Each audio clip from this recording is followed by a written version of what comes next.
अगर आप भी मेरे तरह हो जो सपने बड़े देखते हो पर पूरे नहीं हो पाते, तो हाँ, ये सीरीज़ तुम्हारे लिए है।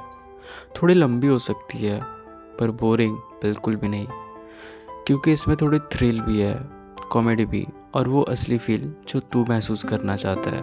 तो पेन लेके आना और अपनी बुआ को ब्लॉग ज़रूर कर देना, कि कोई डिस्टर्बेंस अलाउड नहीं है। पर एक सवाल है, कभी कभी लगता है ना कि सब कुछ ट्राई कर लिया फिर भी कुछ नहीं बदला, तो वो फील लेकर डिमोटिवेट होने के बजाय इस वीडियो में बने रहना। क्या पता आज तुम्हें अपना जवाब मिल जाए। लोग कहते हैं पहला वीडियो स्पेशल होना चाहिए, पर मैं तो कैमरा सेट करके बैठा हूँ। लाइट भी थोड़ी जुगाड़ू है, पर हाँ, नीयत साफ़ है। मैं कोई मोटिवेशनल स्पीकर नहीं, ना ही ये चैनल कोई लाइफ बदलने वाला बाबा जोन। मैं एक सिंपल सा बंदा हूँ जो हार के बाद जीतना सीख रहा है। हाँ, एक एग्ज़ाम था एनडीए, दिल से दिया था, दिमाग से भी, पर रिजल्ट ने बोला बेटर लक नेक्स्ट टाइम। लेकिन प्रॉब्लम यही थी कि नेक्स्ट टाइम कभी था ही नहीं। पर जब खुद से पूछा अब क्या, तो अंदर से एक ही आवाज़ आई, कहानी लिखनी चाहिए।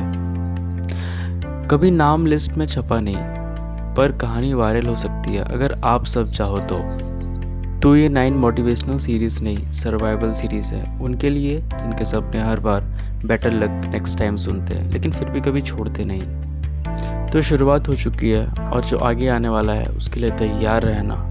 गेम सिंपल नहीं है, पर किसी ने कहा था ना, मुश्किल चीज़ें ही कुछ सिखा के जाती है। ये ज़िंदगी सबको एक चांस देती है, पर कब कैसे ये समझना थोड़ा मुश्किल है। कहानी शुरू होती है एक ऐसे लड़के से, बिल्कुल मेरे जैसे, या हो सकता है तुम्हारे जैसे भी, जो मार्क्स में बिलो एवरेज था, जिम्मेदारियों से दूर भागता था और अपनी ज़िंदगी साइकिल के हैंडल से देखता था। समझ कुछ नहीं आता था, बस चल रहा था जैसा हर कोई चलता है। लेकिन एक दिन कुछ ऐसा हुआ जिसने उसके अंदर कुछ और ही शिफ्ट कर दिया।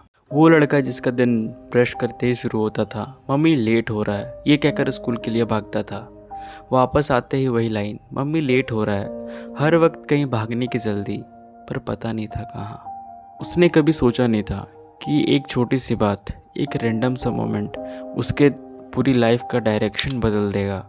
शायद किस्मत को भी ये ट्विस्ट पसंद था। 9 क्लास का एक सिंपल सा लड़का जो सुबह उठ के बस खुद से यही कहता था, काश आज का दिन ठीक ठाक निकल जाए। ड्रीम्स तो थे, पर दिल में कहीं दबा के रखे हुए।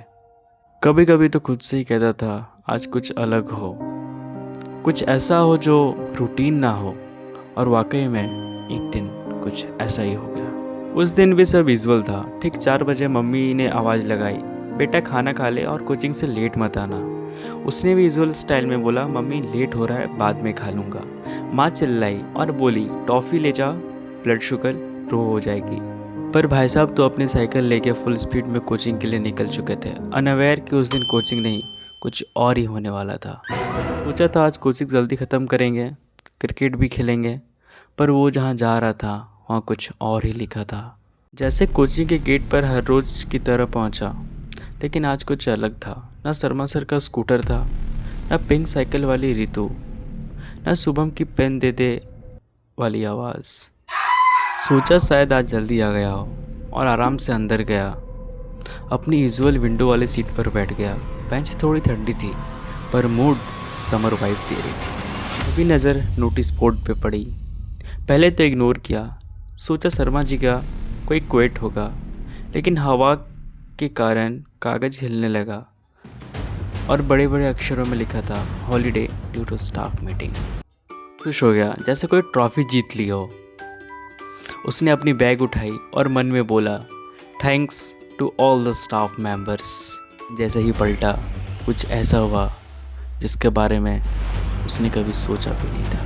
लगता है सब समझ आ गया हो, तभी कहानी नया मोड़ ले लेती है। ये कहा है, जब सब कुछ ख़त्म लगने लगता है तभी असली कहानी शुरू होती है। वीडियो में मिलेंगे नए ट्विस्ट के साथ, तब तक अपना ध्यान रखो। और हाँ, ज़िंदगी थोड़ी लंबी ज़रूर है, पर हाँ, कहानी अभी थोड़ी बाकी है। आगे क्या होगा वो देखने के लिए आपको भी कुछ करना होगा। कहानी सिर्फ सुनने के लिए नहीं होती, जीने के लिए होती है। अगर फील आई तो एक सिग्नल दे देना, लाइक करके, सब्सक्राइब करके। वैसे भी अगला पार्ट तुमसे ज़्यादा तुम्हारे दोस्तों को चाहिए होगा।